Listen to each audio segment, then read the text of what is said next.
What is going on, everybody? Critic and the Common Man back again, up today, episode 2 of Loki. We are here for another short review. It's not episode 1, it's episode 2. That's right. And it's not Read 3. it. Read and weep. Because Read it and weep. Everybody, listen to me, and listen to me closely. We tell you this every single time, but if you still don't know it by now, this is your one and only spoiler warning. This episode contained huge spoilers. There's going to be spoilers? We're going to be giving you these huge spoilers. Oh, there's spoilers, Chris. I haven't seen the episode. Well, we're going to click off of this, go watch it, and then come back. Stand by, people. And we're back. All right, ladies and gentlemen, you've been warned. Leave a subscribe. I keep saying leave a subscribe. YouTube is killing me with this. Leave a thumbs up down below. Just drop a person like, comment, here subscribe. that will subscribe. You know the drill. You know the drill. Guys, we're going to be here every week talking about Loki, so if you like what you heard so far and you enjoy this one, we always appreciate a subscribe. It's a small channel. Just thumbs up, thumbs down, fair is fair. fair. Subscribe, guys. Leave a subscribe. Chris, let's get into this. The burning question on everybody's minds. We've been getting asked nonstop. Everybody wants to know, of all the things going on in the multiverse right now, the biggest fan theory lore out there, question. If you run into a female version of yourself in a different timeline, okay? Let's just say you guys hit it off. You have some things in common, right? You're the same person. You guys hit it off. There's great chemistry. Things get a little romantic. I'll even take it one step further. Things get a little sexual. What is the ethical implications of you having sex with the female version of yourself from a different timeline? I mean, scientifically speaking, you're just masturbating, right? Because it's you, it's yourself. It's an interesting theory. Leave a comment down below, ladies and gentlemen. I'll write a book on it. Meet a female, you guys can buy it. Yeah, if you meet a female version of yourself from a different timeline, you guys have sex. Is that technically masturbation? These are the questions people want to know. Other than that, Chris, let's get into it. All the second-tier questions that people have been asking. Dude, we got a lot of plot development in this one, and we finally have the reveal of our villain, I guess you can say, Lady Loki, as she's formally called. So I'm sorry if I spoil that for anybody, but that is what she is affectionately known as in the comic books. I won't say anything else about her lore because I don't know anything else about her lore. But I will say that her name is officially Lady Loki. We have our reveal. What do you think of the reveal of the villain in this being not just a female, but a female version of Loki? So I definitely thought it was going to happen because as even in the first episode, I was like, that doesn't feel like a male figure. And I don't think I brought it up because I didn't want to be wrong. But I kind of saw that coming, and I also knew a little bit about her in the comics. It's cool because from what I understand, seeing all the memes and stuff, apparently it's really close to the comics besides like the color of her hair, I think. But she's like missing the horn and stuff. So they tried to keep it as true to the story as possible, which Marvel always does. Yeah. And I mean, I'm very curious to see what she's all about because we know literally nothing about her now except that she's apparently Loki. Yeah, we know nothing. She knows everything. And the other question is, I wonder if she's still a giant. How? You wonder if she's still what? I wonder if she's still half Jotun. Ooh, I don't know. And how did she branch off into this different timeline, and why? What are her motivations, and how is this all coinciding with the exact same time? How did Loki she lose branched the horn? off from his timeline? How did she lose the horn? There's a lot of questions that, even though we've answered a couple here, we've now also posed at least 3 or 4 new questions. Also, speaking to the plot, Chris, Loki at the end of this is kind of making us question his loyalties yet again. So Loki's now jumped into the portal with Lady Loki. Morbius has come running up. Owen Wilson, he tried to stop him. He did what he could, but the nose wasn't enough.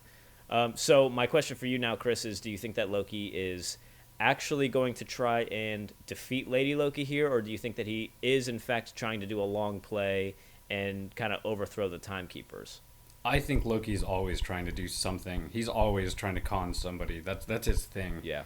I mean, even when we liked him during Ragnarok and stuff, like he was still not trustworthy, and I think that just kind of goes without saying for him. That's just, I don't know. He's an interesting character, and this is a different version of Loki than we're used to. Right. So I am curious to see how much they're going to veer from the Loki that we know.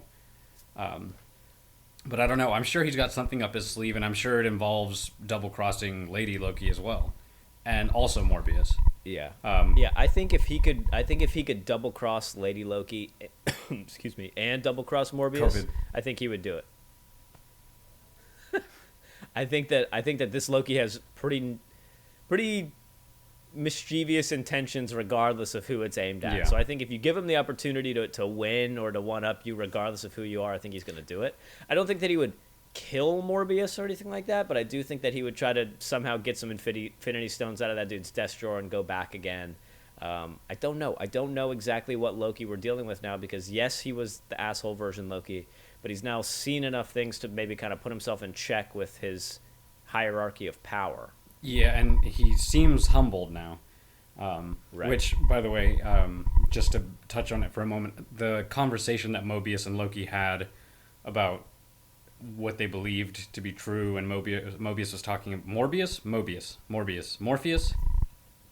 I don't remember. I think it's Morbius. M-Dog. But I'll look it up. M-Money.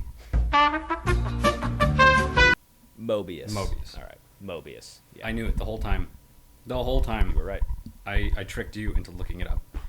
I've now taken seconds of your life, and it will continue to grow. The God of Mischief. The God of Mischief himself. Yeah, see, that was on purpose. It was all connected to the whole bit. The Critic himself. Yeah, just the Mobius was talking about, how he believes in the timekeepers and all that, and just seeing their image everywhere, and then the conversation that Mobius had with his higher up, and he asked her, "How are the timekeepers doing?" And she was like, "They're very busy." It gave off the vibes that she was pretending to know them, but she has also never met them, and it just makes me feel that there's something else going on with the timekeepers.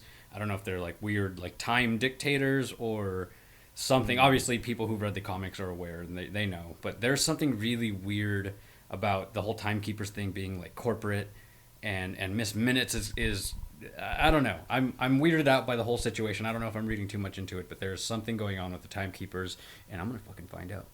Anyways, I think we're all gonna find out whether we want to or not, dude. But let me say, can we just give props? We've kind of clashed with the serious comic book fans on here before, specifically over WandaVision, because it seemed like the comic book readers were the ones who were really fighting for that show, whereas a lot of the laymen, myself, who were watching it didn't really love it. But I can appreciate the fact that I do a fair bit of research into these shows, and I have not come across any just blatant spoilers based on the comic books. I feel like there's a lot of people out there who know what's going to happen, but they're doing a respectfully good job of keeping it under wraps. I have not personally run into any just blatant out of nowhere spoilers for this, and I feel like the propensity for that is there. There's definitely people out there who know exactly how this story is going to end, and they're choosing not to go out there and just spoil it for everybody. And so a little bit of, pat yourself on the back if you're a comic book reader, because I can appreciate the fact that there's a lot of you guys out there who know what's going to happen in this story and have not spoiled it for us yet. So much appreciation for that. Big time. So this much appreciation. I think I'm going to throw confetti or something. Or nothing's going to happen, and Don't understand. Don't understand what you were going for there. So I'm happy with this, and I'm really happy with where the show is going still. We're now a couple episodes in, and I really like where we're at. What else? You got anything else for this episode? We saw Miss Minutes again at the beginning a little bit. We got a little bit more of that. That was a cool little moment between them where he seemed happy. We don't see him smile a lot, and it was nice. Right. Yeah. And she jumps back into the computer and everything. That was pretty cool. That's a cool design for a character. Minutes. Yep. Very cool design for a character. All right, Chris, you got anything else for episode 2 of Loki? No, I am still super intrigued, and I'm super excited for it to be Wednesday, so I'm pumped. I'm very, very excited. This show is clearly setting up everything that's about to happen. I feel like we've said that Agreed. about the last 2 shows, but this one, I feel, is actually doing it. I don't know if we said that about Falcon and the Winter Soldier. I don't know if we did. I think we thought that for sure about WandaVision, but I don't know if we said that about Falcon and the Winter Soldier. We'll see. Agreed. I really like where this is going. This is the best Disney Plus show yet, I believe. Really, really interested to see what happens next. Like you said, cannot wait for Wednesday. Other than that, Chris, that is it. Danny, quick. Put on your Loki horns.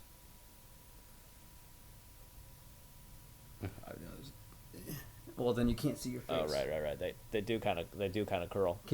Does it look good? Can you All see? right.